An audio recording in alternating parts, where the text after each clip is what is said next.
નમસ્કાર વિદ્યાર્થી મિત્રો, ધોરણ 10 માં સામાજિક વિજ્ઞાનમાં પાઠ 18 માં ભાવ વધારો થવો જોઈએ કે નહીં, શું કામ નહીં થવો જોઈએ, શું કામ થવો જોઈએ, ભાવ વધારો થાય છે એના માટે જવાબદાર પરિબળો જે છે એ પરિબળો કઈ રીતે છે એ એના ઉપર પ્રભાવ પાડે છે એના સંદર્ભે આપણે છે વિસ્તૃત મુદ્દાસર ચર્ચા કરી છે. હવે જે ચર્ચા આપણે કરવાની છે, છેલ્લો બીજો વિડિયો જ્યારે આપણે પૂરો થયો ત્યારે મેં તમને એક વાત કીધી કે ભાઈ ભાવ નિયંત્રણ શું કામ કરવાનું, શું જરૂર છે. જો ભાવ વધારાથી એ ઉત્પાદન પ્રક્રિયા સાથે જોડાયેલા લોકો છે એની આવક વધે છે તો મતલબ સાફ છે કે ભાઈ એની સુખાકારી વધવાની છે. પણ જો એ સુખાકારી વધવાની છે તેમ છતાં એ શું કામ એને નિયંત્રણમાં લેવાના, તો નિયંત્રણમાં નહીં લઈએ તો શું સમસ્યાઓ ઊભી થશે.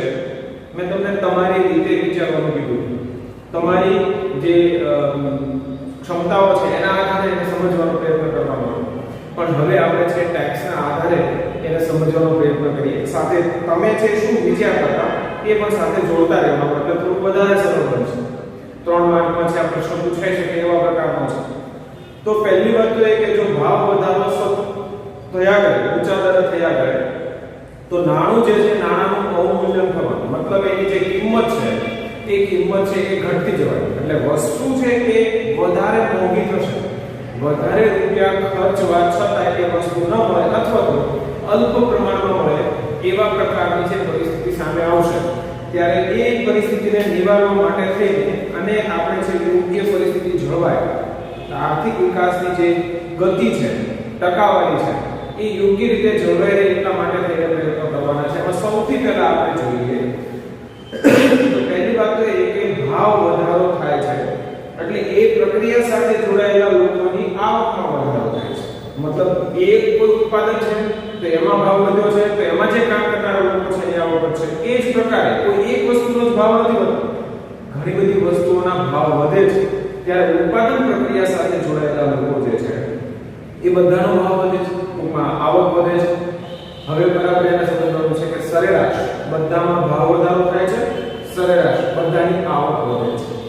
બધાની આવક વધવાના કારણે છે એ આર્થિક રીતે છે હવે એને ખરીદવા માટેની ક્ષમતા વધી છે, મતલબ એની ખરીદ શક્તિ વધી છે. હવે ખરીદ શક્તિ વધવાના કારણે ફરી પાછા ક્યાં જશે? બજારમાં. તો બજારમાં જેની માંગ વધારશે, હવે માંગ વધવાના કારણે શું થશે? એટલે ફરી પાછો ભાવ વધારો આવશે.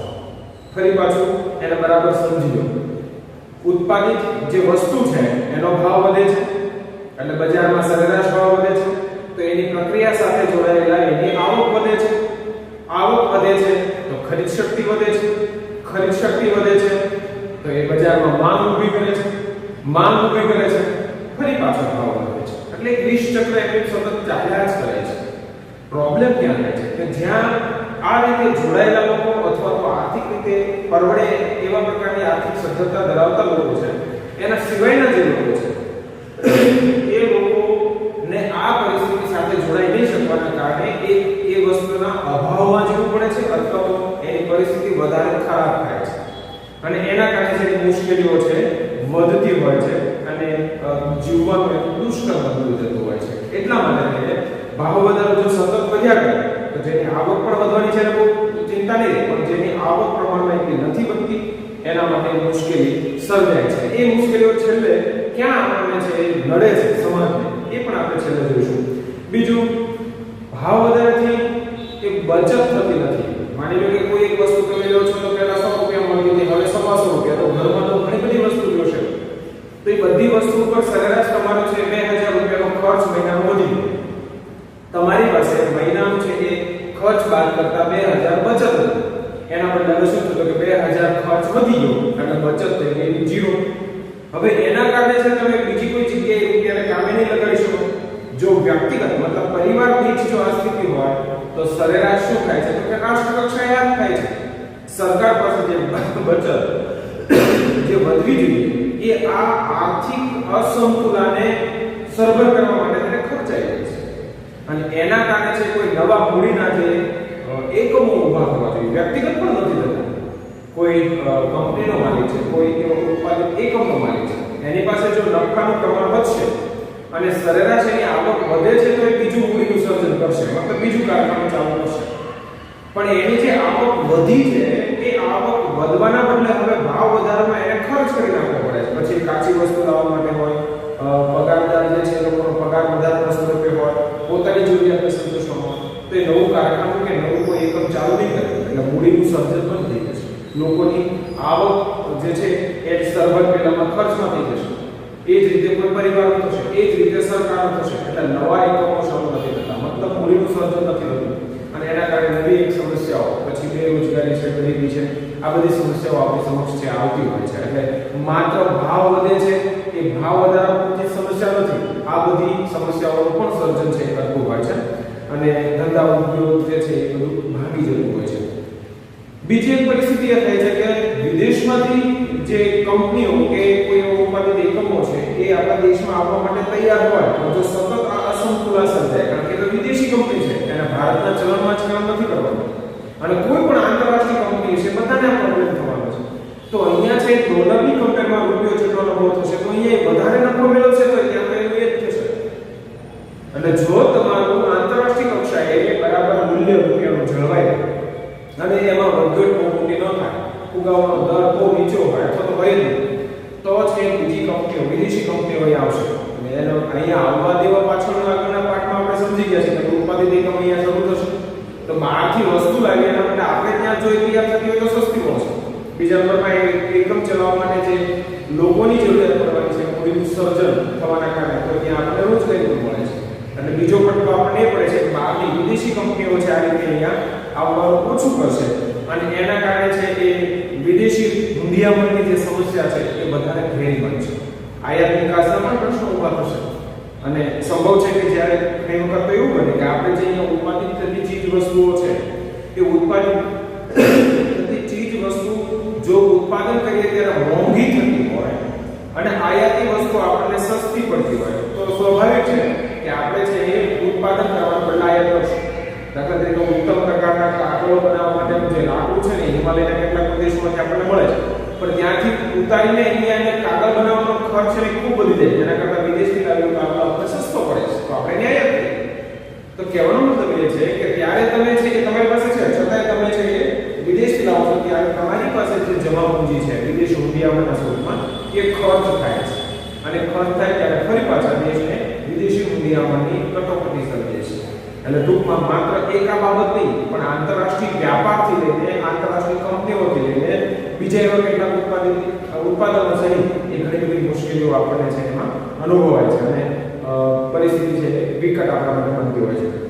આવશ્યક ચીજ વસ્તુઓનું ઉત્પાદન છે ઘટે છે, અછત સર્જાય છે, પ્રજાનું જીવન ધોરણ કથળાય છે અને ગરીબો જે છે એ વધારે ગરીબી તરફ ધકેલાય છે, કારણ કે મોટાભાગે બધી વસ્તુઓના અભાવમાં જ પછી જીવવાનું એ ખરીદી કરી શકે એટલા મોટા પ્રમાણમાં તો એની પાસે છે રકમ હોતી નથી એટલે મુશ્કેલી થાય છે. દેશમાં ચીજ વસ્તુઓનું ઉત્પાદન ખર્ચ વધતા મોંઘી થતા નિકાસી વસ્તુઓનું પ્રમાણ ઘટે છે, હુંડિયામણ ઓછો આવે છે. અહીંયા વસ્તુનું ઉત્પાદન બંધ કરીને આપણે વિદેશ આયાત કરી તો આપણી પાસે જે હુંડિયામણ છે એ ખર્ચાય છે એટલે ઉત્પાદન થવાનું બંધ થાય છે, આયાતનું પ્રમાણ વધે છે, નિકાસનું પ્રમાણ ઘટે છે, વિદેશી હુંડિયામણમાં સમસ્યા સર્જાય છે. આંતરરાષ્ટ્રીય વેપારને લગતી બાબત જે સમસ્યા છે એ સમસ્યાનું જે સર્જન થાય છે અને આર્થિક અસંતુલન છે આપણી ખોરવાઈ જતી હોય છે અને મુશ્કેલી થઈ જાય છે. માત્ર આટલું જ નહીં પણ હવે આ બધી આર્થિક સમસ્યાઓ ભાવ નિયંત્રણમાં ન લઈએ તો જે સમસ્યા આપણી સમક્ષ આવવાની હતી એ સમસ્યાઓ એ માત્ર અત્યાર સુધી આપણે જોઈએ આર્થિક છે પણ માત્ર આર્થિક નહીં સામાજિક પણ અસર કરે છે. હવે એમાં જે છઠ્ઠો મુદ્દો છે તમે જોઈ શકો છો એ છઠ્ઠા મુદ્દામાં સામાજિક કઈ પરિસ્થિતિઓ આપણી સમક્ષ આવી શકે એની વાત છે. હવે મેં હમણાં તમને કીધું કે જે છેવાડાના અંત્યોદય જે કુટુંબો છે, પરિવાર છે, એ લોકો પછી ધીરે ધીરે એવું થશે કે એને જે વસ્તુ મળતી બંધ થઈ જશે એટલે ખર્ચ કરી શકતા નથી એટલે વસ્તુના અભાવમાં જઈ પરિસ્થિતિ શું થાય છે એ અભાવમાં અમુક હદ સુધી એ જીવશે. પછી એવું બનશે કે માની લો કે એને ખાવા પીવાની તકલીફ થાય છે તો એ માણસ જીવતા હશે ત્યાં સુધી પછી બીજા રસ્તે ચડશે જ્યાં સુધી તમને સીધી રીતે નથી મળતું, કોઈ ધંધો રોજગાર ઉદ્યોગમાં છે જોડાઈ શકતા નથી, આવક નથી, ગરીબી રેખા હેઠળ દબાયેલા છે, બીજી કોઈ મદદ નથી મળતી, ત્યારે એ વ્યક્તિ પોતાનું કે પોતાના પરિવારનું ભરણ પોષણ કરવા માટે અનૈતિક રસ્તાઓ એ અપનાવે છે. માત્ર એ લોકો જ અપનાવે છે એવું નથી, સુખી સમૃદ્ધ લોકો પણ ભવિષ્યમાં આપણે આ સમસ્યાનો સામનો ન કરવો પડે એટલા માટે તેને જે અયોગ્ય કહી શકાય એવી મિત્ર સમૂહ અપનાવીને વધારે નાણું સંગ્રહ કરવા માટે તેને પ્રયત્નો કરે છે. અને સરેરાશ સમાજમાં એક નવી બંધીઓ એ શરૂ થતી હોય છે અને પછી જે પ્રકારની પરિસ્થિતિ આર્થિક છે એના આધારે એ વિકટ સ્વરૂપ ધારણ કરે છે, હળવી રહે છે. ત્યાંની સ્થાનિક જે પરિસ્થિતિ છે, આર્થિક બાબતો એને ધ્યાનમાં રાખીને સામાજિક સમસ્યાઓ પણ ઊભી થતી હોય છે. એમાં સૌથી પહેલા જીવન ધોરણની જરૂરિયાત લખાય છે, ત્યારે જરૂરિયાતો પૂરી કરવા માટે તેને ચોરી, લૂંટફાટ, ડકૈતી, હત્યા આ બધી પ્રવૃત્તિઓ છે, ગુનાખોરી, સટ્ટાખોરી, સંગ્રહખોરી, નફાખોરી, કાળા બજાર, ભ્રષ્ટાચાર, આપઘાત આ બધી સમસ્યાઓ જો આર્થિક સ્થિતિ એવા પ્રકારની સર્જન થાય તો જે લોકો પાસે છે કદાચ એ લોકોના હાથમાં એ પછી નહીં, કારણ કે કદાચ એ લોકો એની અભાવગ્રસ્ત અવસ્થામાં છે, શક્ય ત્યાં સુધી એને સહન પણ કર્યું, પણ હવે છે એ સહન નથી થતું, ત્યારે જે લોકો પાસે છે ત્યાં જઈને લૂંટફાટ કરશે, ખૂન ખરાબા થશે, હત્યાઓ થશે, આત્મહત્યાઓ કરશે. આ બધી જ આ એક પણ બાબત છે સમાજના માટે સહેજ પણ હિતકર નથી. અને ત્યારે જો સમાજને આ પરિસ્થિતિ કે આ સમસ્યાઓનો મુખમાંથી બચાવવો હોય તો આ સમસ્યાઓનું સર્જન કરનાર અથવા તો જન્મ આપનાર જે સમસ્યાઓ છે એમાં એક ભાવ વધારો છે, એ ભાવ વધારાને પણ નિયંત્રિત કરવો પડશે. અને આર્થિક બાજુ જો તમારી વધારે સારી હશે તો બાકીની સમસ્યાઓને નિવારવામાં ઘણી બધી અનુકૂળતા રહેશે. પણ એક વાત નક્કી છે કે જો એ બાબતે આપણે વધારે ગંભીર નહીં લઈએ તો એક મોટું સ્વરૂપ ધારણ કરશે. એ સ્વરૂપના કારણે છે બહુ મુશ્કેલી એ ઊભી થશે. તો આવું ન થાય એટલા માટે થઈને પણ આપણે છે થોડું ધ્યાન રાખવું પડશે અને એ અનૈતિક અધપતન થાય છે એમાંથી બહાર નીકળવું પડશે. આમ ફુગાવો કે ભાવ વધારો છે અર્થતંત્ર માટે બાધાનો જ રહે છે અને જો એ ન નિયંત્રણમાં લેવામાં આવે તો કેટલીક જે સમસ્યાઓ છે એ સમસ્યાઓને આપણે જોઈ ગયા છે આગળના મુદ્દાઓમાં, તો એ બધી સમસ્યાઓનું સર્જન એ થઈ શકે છે અને ભવિષ્યમાં આપણને મુશ્કેલી થાય. હવે એવું ન થાય એટલા માટે તેને ભાવ વધારાને નિયંત્રણમાં લેવાના જે ઉપાયો છે એ ઉપાયો આપણે જોવાના છે. પહેલા ભાવ વધારો થવો જોઈએ કે ના થવો જોઈએ, થવો જોઈએ તો કેટલા અંશે થવો જોઈએ, ન થવો જોઈએ તો શું કામ, એ આપણે ચર્ચામાં કરી એની જરૂર નથી. તો હવે એ ભાવ વધારો જે થાય છે યોગ્ય માત્રામાં થાય છે તો એ કઈ રીતે થાય છે, એ ભાવ વધારા માટે જવાબદાર પરિબળો જ્યારે વધારે થાય છે તો શું કામ વધારે થઈ જાય છે અને એ કેવા પ્રકારની સમસ્યાનું સર્જન કરે છે એ અત્યારે મુદ્દો જોયો. હવે આ બધું સમજ્યા પછી આપણને સરેરાશ એવું સમજાય છે કે ભાવ વધારો યોગ્ય માત્રામાં થાય તો સારું છે. જે વધારે પડતા ઊંચા દરે અને સતત ભાવ વધારો થતો રહે તો એ દેશ, અર્થતંત્ર માટે, સમાજ માટે બધા માટે છે નુકસાનકારક છે. તો હવે એને નિયંત્રિત કરવા માટે શું કરવું જોઈએ, અને એમાં મેં તમને છેલ્લે એક વાત કરી કે જે ભાવ વધારા માટે જવાબદાર પરિબળો છે એ પરિબળોને જો ઉલટાવી નાખીએ અથવા તો એ જે સમસ્યાનું સર્જન થયું છે એ પ્રકારે થોડુંક એના વિરુદ્ધમાં પગલાં લઈએ તો એ આપોઆપ નિયંત્રણ કરનારા પગલાઓ તરીકે સ્થાપિત થાય, પરિબળ પગલું બની જાય. તો અહીંયાથી આપણે હવે એને સમજીએ આ પણ વિસ્તૃત પ્રશ્નોમાં તમને પૂછી શકે છે. કોઈ પણ ચાર મુદ્દાના આપણે જે પેલા આગળમાં જોઈએ છે અહીંયા ચાર મુદ્દા છે, પાંચ મુદ્દા છે, તો એ પાંચ મુદ્દાના બદલે તમને છે બધા લખવાનું કે બે ત્રણ જે કે પણ ટૂંકમાં એને સમજવાનું છે. તો એમાં પહેલું જે પગલું છે નાણાકીય પગલું. ભાવ વધારા માટે જે જવાબદાર પરિબળ છે ને એમાં આપણને ખબર છે કે નાણાં થકી ભાવ વધે છે, એ પહેલું પગલું આપણે જોઈએ. તો હવે એ નાણાકીય પગલું જે છે એમાં કેવા પગલાઓ લઈએ તો એ ફરી પાછું આપણને પરિબળના બદલે એક પગલા સૂચવે મળી જાય. તો મેં ત્યારે તમને કીધું હતું કે જ્યારે બજારમાં નાણું વધે છે ને ત્યારે લોકોના હાથમાં બજારમાં નાણાંનો પુરવઠો વધે છે ત્યારે લોકોના હાથમાં નાણું વધે છે અને જ્યારે નાણું વધે છે ત્યારે લોકોની ખરીદ શક્તિ વધે છે અને લોકોની ખરીદ શક્તિ વધે એટલે બજારમાં જઈને માંગ ઊભી કરે છે અને માંગ ઊભી થાય એટલે આપોઆપ ભાવ વધારો થાય. તો હવે એવું કંઈક કરી આપે કે જેથી કરીને બજારમાં નાણાંનો પુરવઠો ઘટે, લોકો પાસે પૈસા નહીં હોય અને પૈસા નહીં હોય એટલે એ માંગ ઊભી નહીં કરે કારણ કે ખરીદ શક્તિ છે ને. તો ઘણી વખત તમને એવો પ્રશ્ન થઈ શકે કે તો આપણી પાસે માનો કે 2 લાખ રૂપિયા પડ્યા છે, રિઝર્વ બેંક પાછા લઈ લે. ના, એ લેવા નથી આવતું. તમારા એકાઉન્ટમાં અથવા તો તમારી પાસે જે રોકાણ થયેલું છે એમાં એ એ જ સ્વરૂપે પડ્યા રહેશે. બેંક એકાઉન્ટમાં માનો કે કેશ પડ્યા છે તો તમે શું કામ ખર્ચ નથી કરતા? કારણ કે અત્યારે એ વ્યવહાર કરવો યોગ્ય નથી. તમને નુકસાન જવાની બીક છે, કારણ કે ભાવ ડાઉન થઈ શકે છે. એટલે તમે બજારમાં ખરીદી નહીં કરવાની, કારણ કે અત્યારે તમે 2 લાખની વસ્તુ લો છો, સબો છે પછી એટલે 70 ની થઈ જાય તો 30,000 ની કોટ ક્યાં નાખી એટલે તમે સ્થિર થઈ જાઓ છો. માની લો કે કોઈ તમે 5 લાખની વસ્તુ લઈને મૂકેલી છે, વસ્તુના સ્વરૂપે તમારી પાસે 5 લાખ રૂપિયા પડ્યા છે, પણ બજારમાં મંદી છે, લોકો પાસે પૈસા નથી એટલે 5 લાખની વસ્તુ ખરીદવા કોઈ નહીં આવે.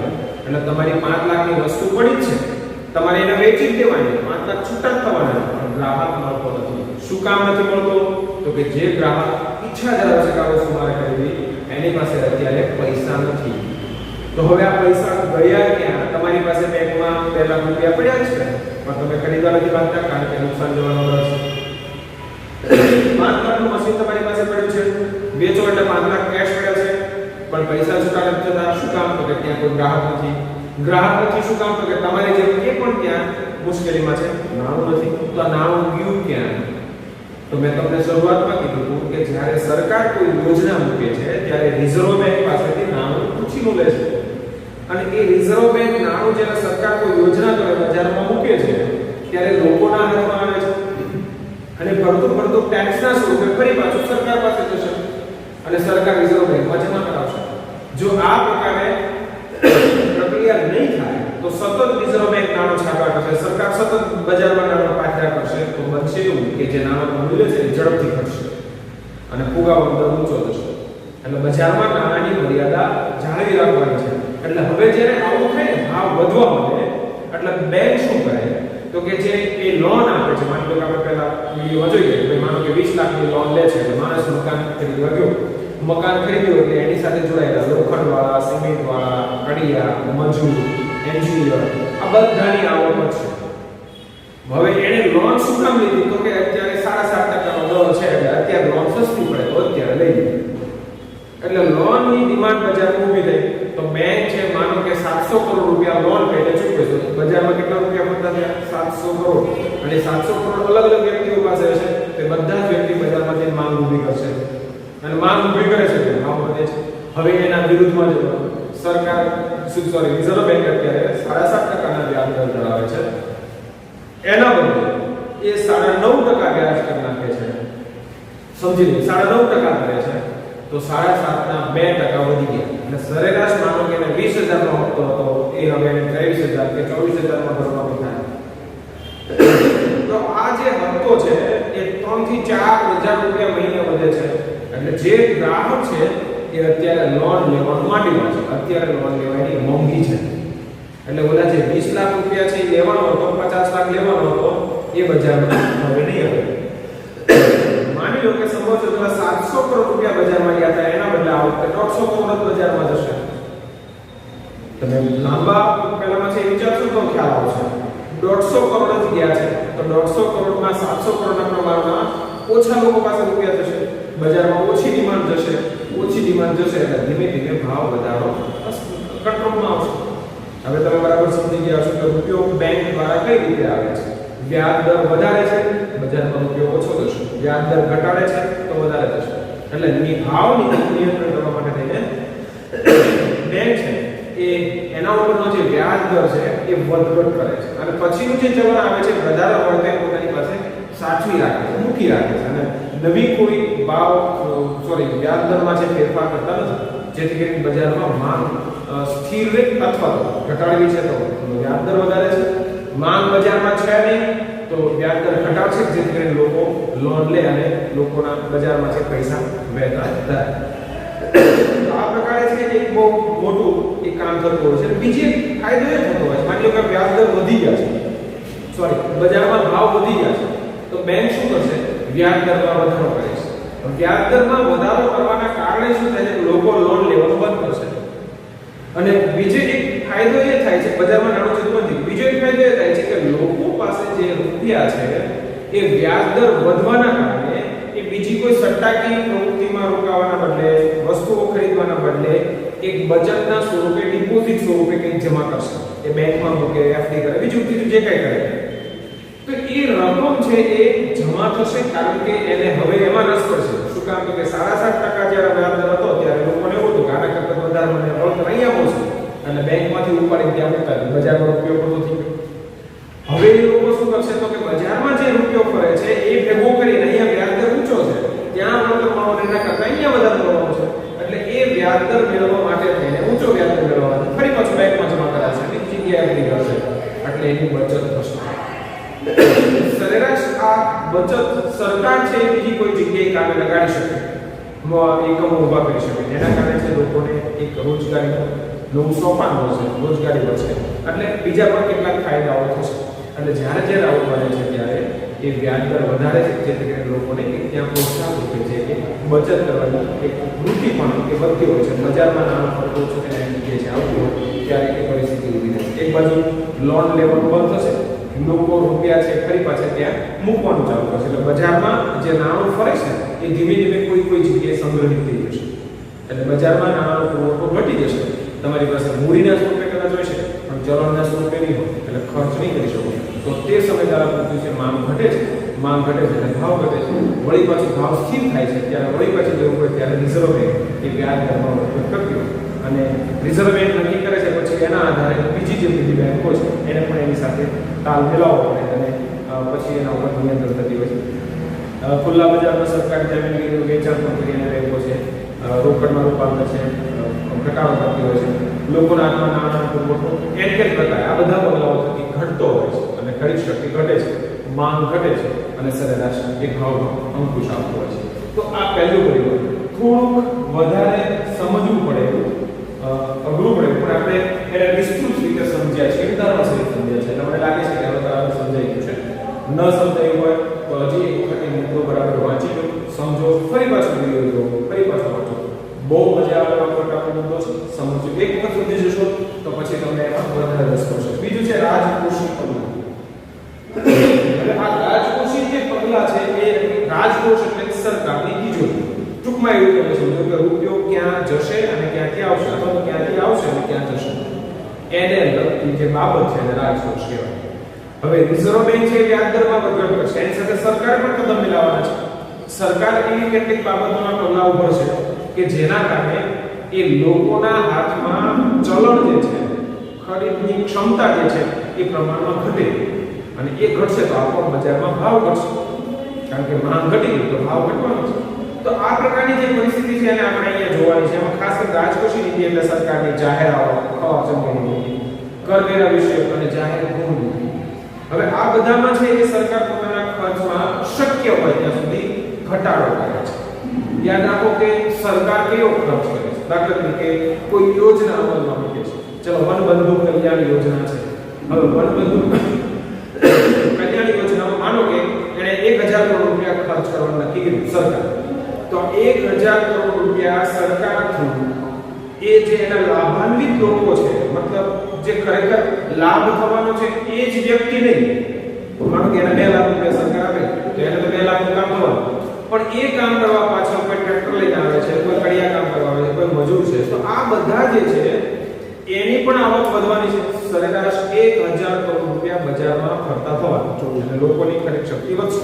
તો આ ખરીદ શક્તિને નિયંત્રિત કરવા માટે થઈને સરકાર ત્યારે શું કરે છે તો કે ભાઈ સરકાર છે ત્યારે એનું જે પેકેજ છે એ કાં તો સ્થગિત કરી દે છે અથવા તો એને વિલંબથી અમલમાં મૂકે છે.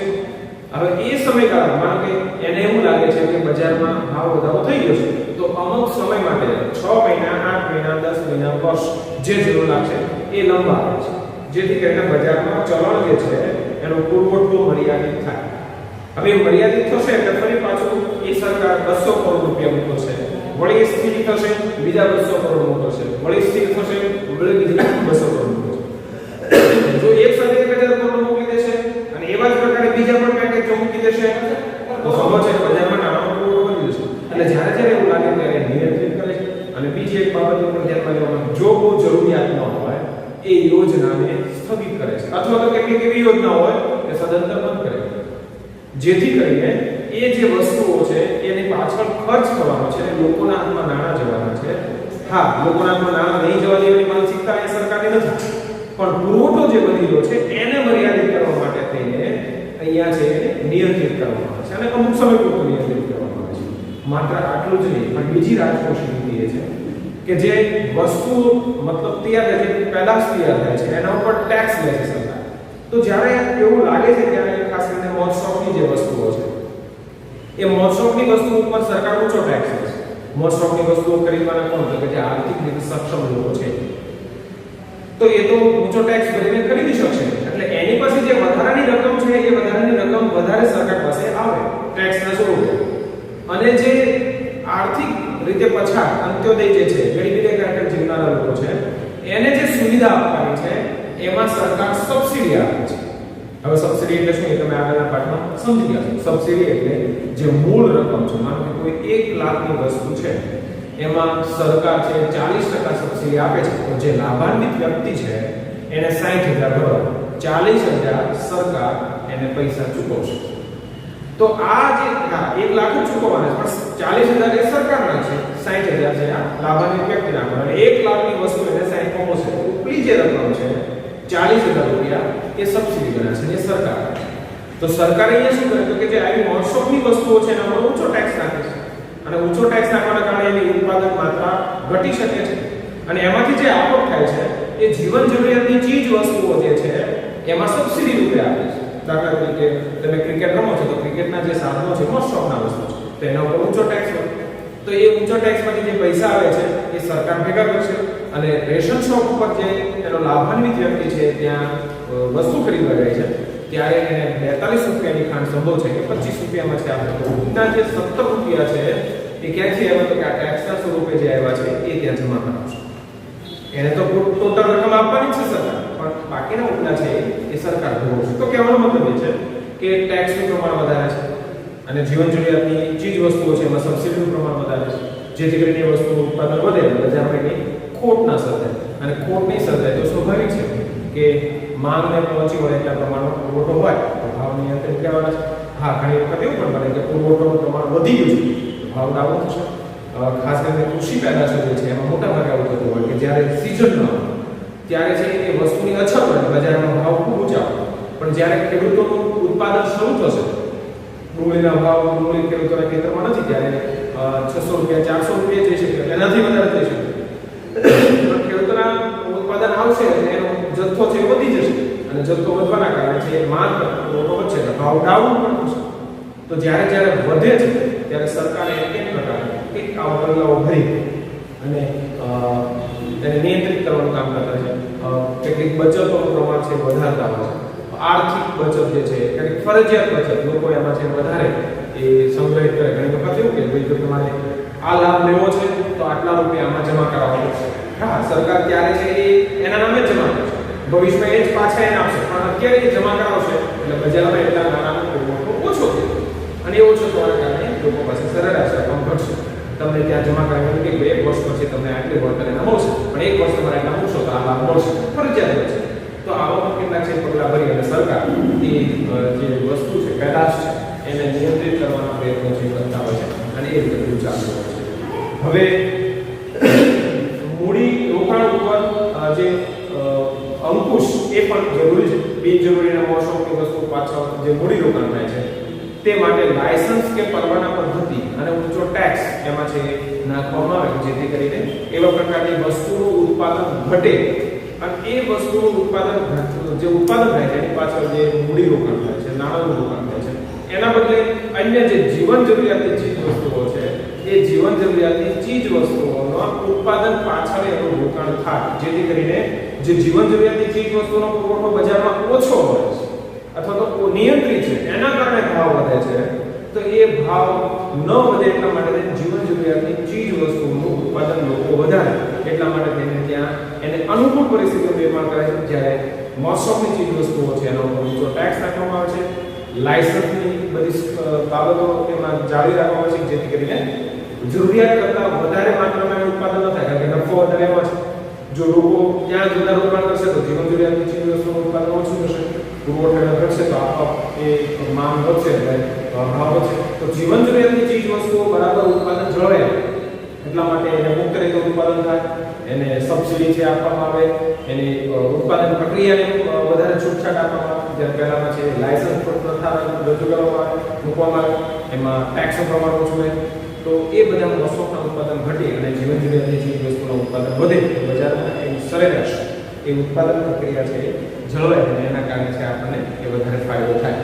હવે બે જેટલા મુદ્દા થોડાક 3 મુદ્દા આપણે જોયા છે પણ પ્રમાણમાં થોડાક સમજવામાં અઘરા પડે એવા પ્રકારના મુદ્દા છે એટલે હજુ 2 મુદ્દાઓ બાકી વિડીયોનો સમય પણ કેટલીક થઈ ગયો છે એટલે હવે મુદ્દા સમજવામાં થોડું વધારે ખેંચાવું પડે એના કરતાં આપણે છે એ 3 જ મુદ્દા યાદ રાખો કે તમે કોઈ પણ મુદ્દો 3 માર્કમાં પૂછી શકો અને સરેરાશ છે તમને 4 માર્કમાં પૂછે તો પણ 3 થી 4 મુદ્દાઓ તો તમારે લખવા જ પડે ત્યારે એને બરાબર સમજવા માટે માત્ર મુદ્દાના સંદર્ભે નહીં પણ આખી આર્થિક પ્રક્રિયા રાષ્ટ્રને લગતી જે ભાવ વધારો છે એને નિયંત્રિત કરવાની જે પ્રક્રિયા છે સરકાર કેવા પગલાઓ લીધો છે મિત્રો ખાલી 10મા ધોરણની પરીક્ષા માટે નહીં પણ આજીવન તમને એક અર્થતંત્રને સમજવા માટે થઈને ખૂબ મહત્વના કહી શકાય ઉપયોગી કહી શકાય એવા મુદ્દાઓ છે અને એને બરાબર સમજો ગળે ઉતારો જેથી કરીને આગળના મુદ્દાઓ જ્યારે આપણે સમજવાના થાય ત્યારે બહુ સરળતા તમને રહે એટલા માટે તેને હજુ ન સમજાવો તો ફરી વિડીયો જુઓ એને બરાબર લખવાનું છે પાકું કરવાનું છે સમજવાનું છે અને આગળના જે મુદ્દાઓ છે